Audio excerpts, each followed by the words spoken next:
We all have our own inner voice, and something that we're all guilty of is letting that inner voice be quite negative from time to time. So sometimes without even thinking, a negative thought can creep into our heads when we're looking in the mirror or we've made a mistake at work. But where does that negative thought come from?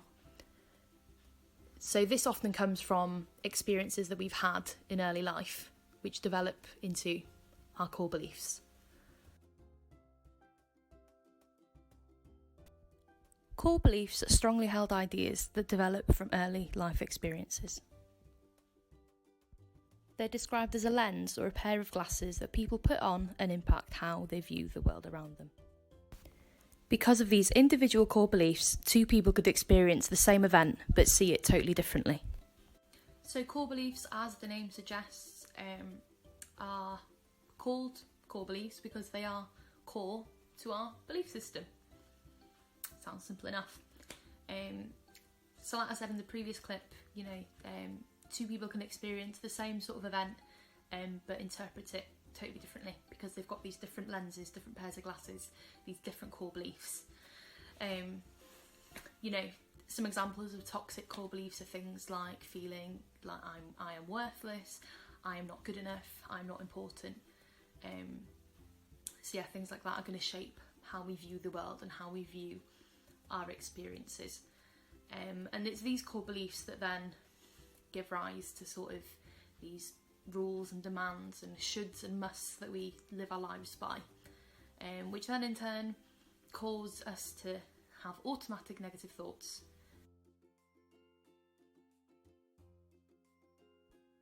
There are many different types of ants. One of these is catastrophizing, where we only see the worst possible outcome to a situation. Jumping to conclusions or mind reading is very common, so we'll try and interpret the meaning of a situation or what others are thinking without any evidence. Another common automatic negative thought is personalisation, where we believe we're responsible for situations that are normally out of our control. So now that we've spoken a bit about what core beliefs are, where negative thinking comes from, I think now it's time to move on and talk about how we can challenge these negative thoughts. So I like to think there are sort of 3 steps to doing that. So first is to be aware of these negative thoughts. I think our brains can trick us into believing sometimes that these thoughts are real. However, when we bring these thoughts to our attention, become aware of them, we learn that it's just a product of our toxic core beliefs, and that our brain is playing a bit of a trick on us.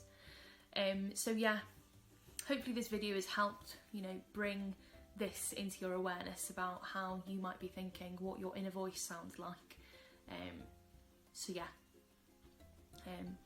Bear in mind the different kinds of negative thinking, and notice when they're cropping up.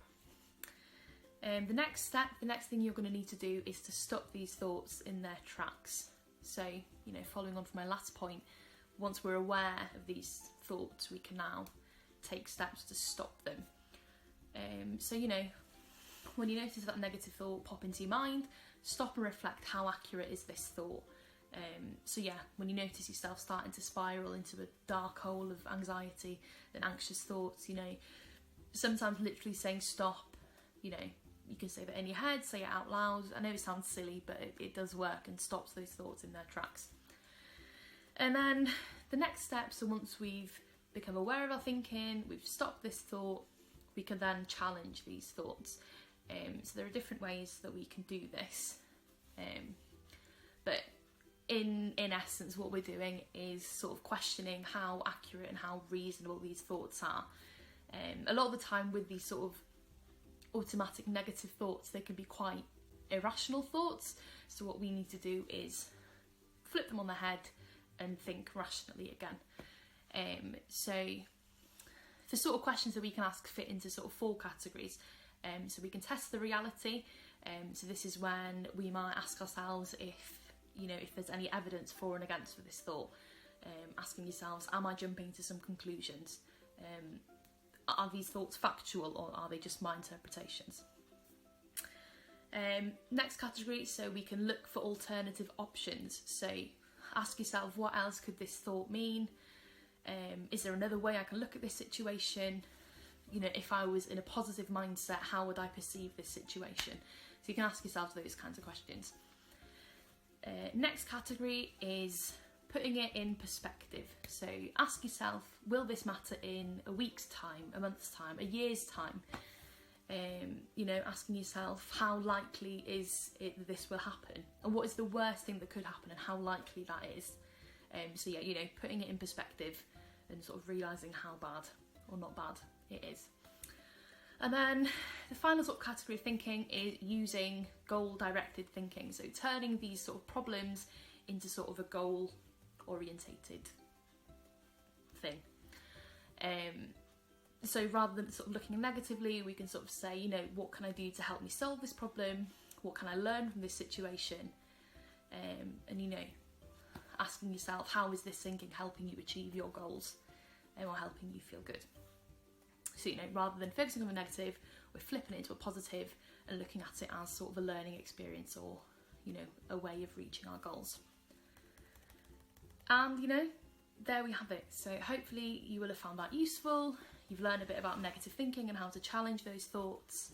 And, you know, don't be disheartened if you find it hard to recognise these thoughts initially. That's normal. You know, practice makes perfect. It can take time. But yeah, hopefully this has encouraged you to sort of be a bit kinder to yourself and to think a bit differently about your anxiety and anxious thoughts. All right then, I've waffled for long enough, but I'll see you guys on the next one. Thanks.